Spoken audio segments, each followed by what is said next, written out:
Nag-aantay kami guys ng wife ko ng tricycle. Pupunta kami sa kanto ng Pembo. Kanto po. Kanto.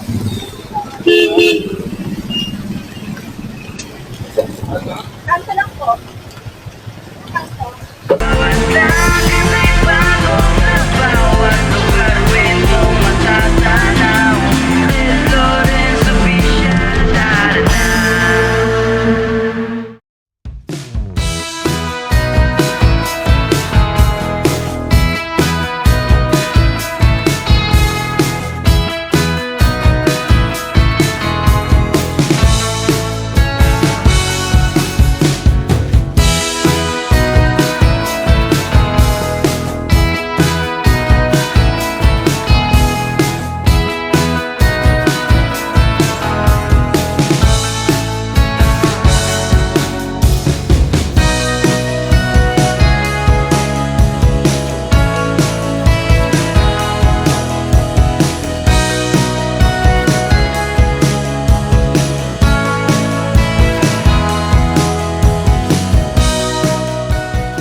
Okay guys, nandito na kami sa kanto. Hindi nababasa yan.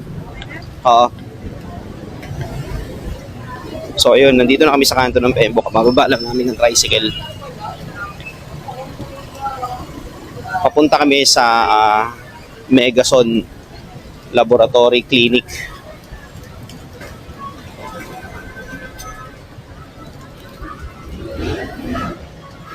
Mamaya sabihin ko sa inyo sa bahay kung bakit kami napapunta sa Megason.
Malapit na kami guys sa pupuntahan namin.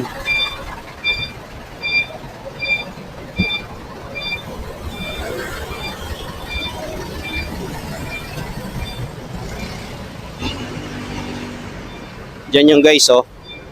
Megason Diagnostic Clinic. So hindi pala siya laboratory. Diagnostic clinic siya. Kaya nga na sinabi ko, kwento ko sa inyo later kung bakit kami papunta dyan.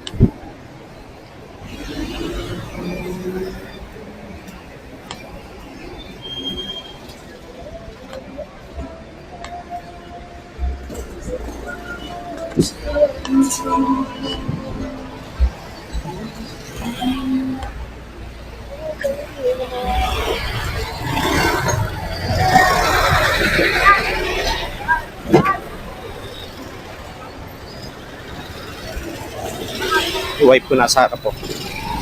So bawal mag-video rito guys. Papatayin ko muna. Okay, update ko na lang kayo mamaya paglabas namin. Yun, nakalabas na tayo sa Megason.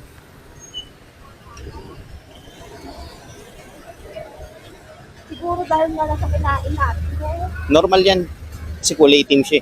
Ha? Normal. Ako ba? Siya yung bagsak.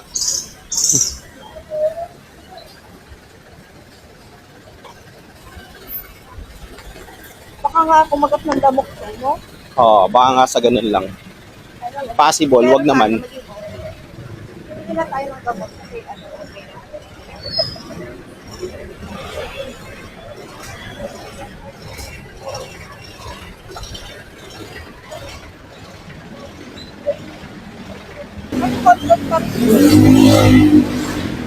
Pero okay lang, at least lang.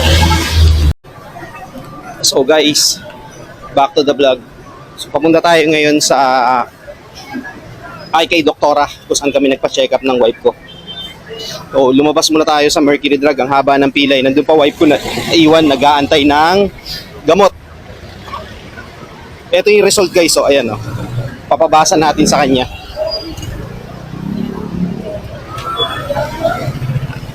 Sana maabutan natin na nandiyan pa siya.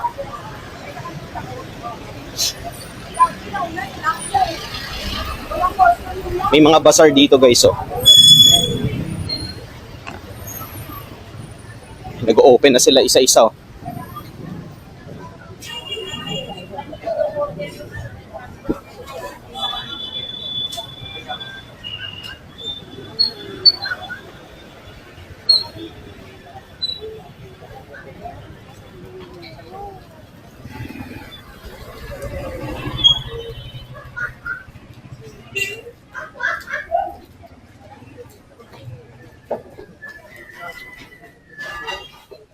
Saan nandiyan ba si doktora?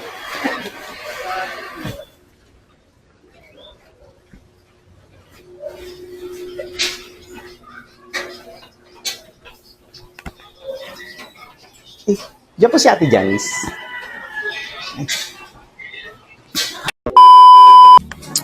So ayun guys, nakalabas na tayo dun sa clinic. So mamaya reveal ko sa inyo kung ano yung result. Sinabi na sa akin ni Doc yung result at mamaya dun ko sasabihin sa inyo sa bahay. Okay? So pasensya na kasi hindi tayo pwedeng mag-vlog doon dahil ano siya private clinic siya.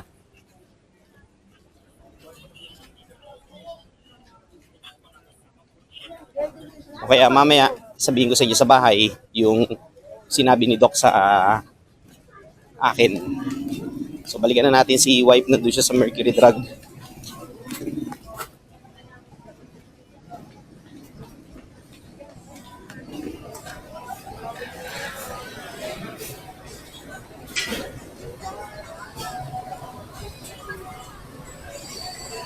So stop na.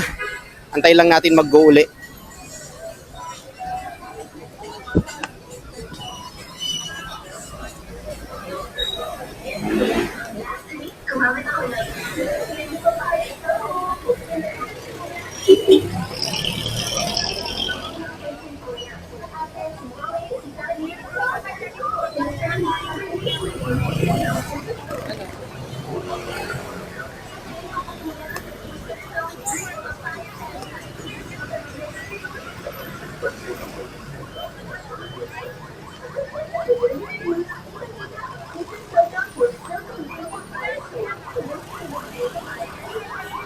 Okay guys, tawid na tayo. Kuya, lumagpas sa pedestrian.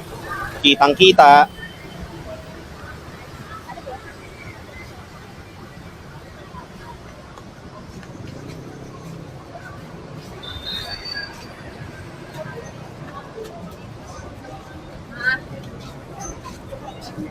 Ini-wipe ko nakatayo oh.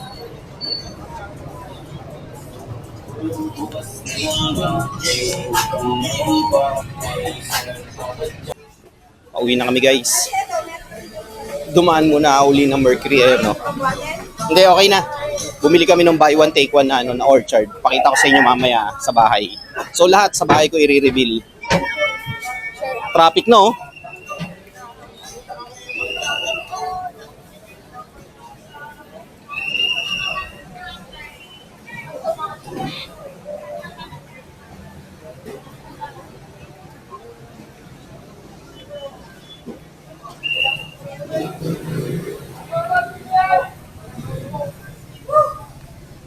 So guys, bumili kami ng ulam dito.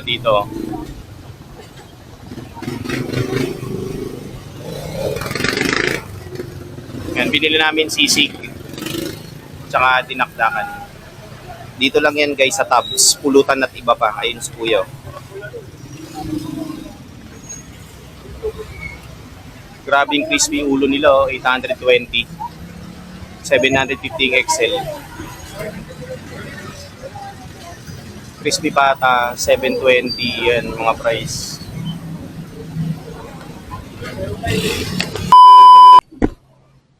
Okay guys, back to the vlog. So So, nandito na tayo sa bahay, kararating lang natin. So, gaya nga na sinabi ko sa inyo kanina. Ayun, sorry, may duman. So, gaya nga na sinabi ko sa inyo kanina, dito ko i-reveal yung result ng CBC namin ng wife ko. So, ang nangyari, nagpa-check up kami kaninang umaga, share ko lang, nagpa-check up kami kaninang umaga ng wife ko dun sa clinic na pinag-check upan ng daughter ko. So, ayun, then after which, meron kaming referral na magpa-CBC nga daw kami. So, dumiretso kami rito guys sa Megason, ayan, diagnostic clinic. So, halos katabi niya lang to, kabilang street lang, para magpa-CBC. So, right away, pagdating namin doon, sinibisi kami, and then, pinabalik kami ng 3:30 p.m. para makuha yung result. At ito na nga yung result, guys. So, nung nakuha ko yung result, binasa ko siya, tiningnan ko, at ayun, so nagulat ako sa nakita ko. And then, just to make sure, kung tama ako, dinala namin doon sa doktor kung saan kami nagpa-check up. At ito yung result, guys. Ayan siya. Ayan yung dalawang result namin ng wife ko. So kung mapapansin nyo, naka-black ink siya. So ayun nga, sabi ng doktor na nag-check up sa amin, normal yung CBC namin. So walang negative. So paano nasabing normal guys? Naka-black ink siya lahat.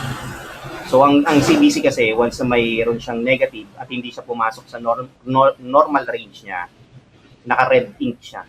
So meaning to say, bagsak yung isang part doon ng CBC mo. So yun. Gaya na sinabi ko, paglabas namin sa Megason Diagnostic Clinic, tiningnan ko agad siya at nakita ko naka-blacking siya lahat.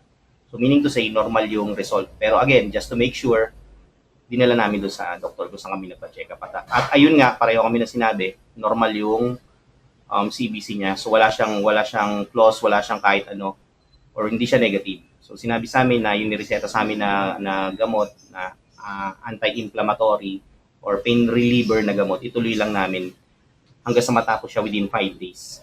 Tapos binigyan din kami ng vitamins na B1, B2, B6, and B12 na B-complex. So ayun lang yun. So fast forward, ayun nga, nandito na kami sa bahay, lumabas na yung result, ito na yun. So wala na kaming i-worry ngayon. So negative lahat nung So clear lahat nung result namin sa CBC. So ayun lang guys. Maraming salamat sa pagsama niyo sa amin today. Wala akong vlog ngayon, yun lang, pumunta lang tayo sa clinic para magpa-check up at saka sa Megason Diagnostic Clinic. So hanggang sa susunod na vlog guys, samahan niyo kami ulit, samahan niyo ako. Lagi niyo ako suportahan para ma-meet natin yung requirements ni YouTube. Okay? Hanggang sa susunod guys. Peace out. Peace.